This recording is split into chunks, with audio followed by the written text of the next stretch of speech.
முருகாச்சரணம். கந்தர் அனுபூதி பாடல் 18. உதியா மரியா உணரா மறவா விதிமால் அரியா விமலன் புதல்வா அதிகா அனகா அபயா அமராபதி காவலா சூர பயங்கரனே. இந்த ஒரு பாடல் தான் முருகனை பற்றியே புகழ்ந்து வாழ்த்து கூறுவது போல அமைந்த பாடல். இதில் வேறு எந்த விதமான வேண்டுதல்களோ அனுபூதி நிலைகளை பற்றியோ எதுவுமே இல்லை. முருகனோட குணத்தை சொல்கிற பாடல் இது. முருகனோட குணங்கள் சொல்கிற போது சிவனுடைய குணாதிசயங்களை குறிப்பிட்டு பிறகு முருகனுடைய குணாதிசயங்களை சொல்கிறார். இந்த பாட்டில் இன்னொன்று என்ன அழகுன்னா, சிவனுக்கு 5 முகம், அதனால் சிவனுக்கு 5 குணங்களை சொல்கிறார். முருகனுக்கு 6 முகம், அதனால் 6 குணங்களை சொல்கிறார். இப்போ நம்ம பாட்டை பார்ப்போம். உதியா மரியா உணரா மறவா விதி மால் அரியா விமலன் புதல்வா. உதியா, உதியானா உதித்தல், தோன்றுதல். அந்த மாதிரி தோன்றாதவன் பிறவான். எப்பொழுதும் சிவன் என்று சொல்லும் பொழுது அவனுக்கு பிறப்பும் இல்லை இறப்பும் இல்லை, அதனால் உதியா. மரியா, மரியானா இறத்தல், அவனுக்கு இறப்பு கிடையாது, பிறப்பு இறப்பற்ற நிலை அவனுடையது. உணரா மறவா, நினைவு இல்லாதவன், மறதி என்பது இல்லாதவன். நினைப்பவன், நினைத்தல், நினைக்கும் பொருள், இது எல்லாமாகவே அவனாகத்தான் இருக்கான். அதனால் அவனுக்கு அவனை பொறுத்த வரைக்கும் நினைப்பு மறப்பு என்ற இந்த 2 நிலைகளையும் கடந்து அப்பாற்பட்டு இருக்கிறவன். விதி மால் அரியா, விதினா பிரம்மா, நம்முடைய தலை விதியை எழுதுகிறான் இல்லையா, அதனால் விதி. மால்னா விஷ்ணு. விதி மால் அரியா, பிரம்மாவும் விஷ்ணுவும் தேடியும் காண முடியாத, அறியாத. நமக்கு தெரியும், சிவபெருமானின் அடிமுடி தேடி சென்றது தான் அருணாச்சலத்தின் புராணமே.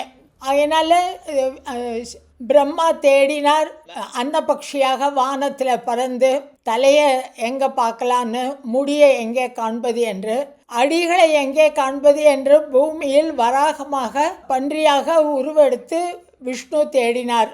அவர்கள் 2 பேருக்குமே காண கிடைக்காதவராக அமைந்தவன். அதற்குத்தான் சொல்கிறார் விதி மால் அரியா விமலன். விமலன்னா தூய்மையானவன். சிவனை பற்றி சொல்கிற போது அவன் பிறப்பில்லாதவன் இறப்பில்லாதவன், உணர முடியாதவன், நினைப்பு மறதி என்ற 2 குணங்களும் இல்லாதவன், விதிமால் அறியாதவன், விமலன். 5 குணங்களை குறிப்பிடுகிறார். அடுத்தது அவனுடைய புதல்வாம் அதிகா. அதிகா அப்படின்னா எல்லாவற்றிற்கும் மேலாக இருப்பவனே. அனகா, அனகானா குற்றமற்றவன், பாபங்கள் இல்லாதவன், பாபங்கள் சேர முடியாதவன். அபயா, அபயானா பயத்தை நீக்குகிறவன், வருகிறவர்களுக்கு அபயம் கொடுக்கிறவன். அமராவதி காவலா, அமராவதினா தேவலோகம், தேவர்களை காத்தவன், தேவர்களின் உலகத்தை காப்பாற்றியவனே. சூர பயங்கரனே, சூரன் அப்படின்னா இங்கே சூரபத்மன், சூரபத்மனுக்கு பயத்தை கொடுத்தவனே. சூர பயங்கரனேன்னு சொல்கிற போது அந்த அபயான்னு முதல் வரியில் சொல்கிறார். அபயா அப்படின்னா அவனை சேர்ந்த அடியவர்களுக்கு எந்த பயமும் இல்லாமல் இருக்கிறவன். அதுவே சூரபத்மன் போன்ற அனாத்ம விருத்திகளை பயப்பட செய்து தேவர்களை காப்பாற்றியவன். யார் துன்பம் மற்றவர்களுக்கு விளைவிக்கிறார்களோ அவர்களுக்கு பயத்தை கொடுக்கக்கூடியவன். அதனால் பயங்கரனே அப்படின்னு சொல்கிறார். இந்த இடத்துல ரொம்ப அழகாக சொல்கிறார்.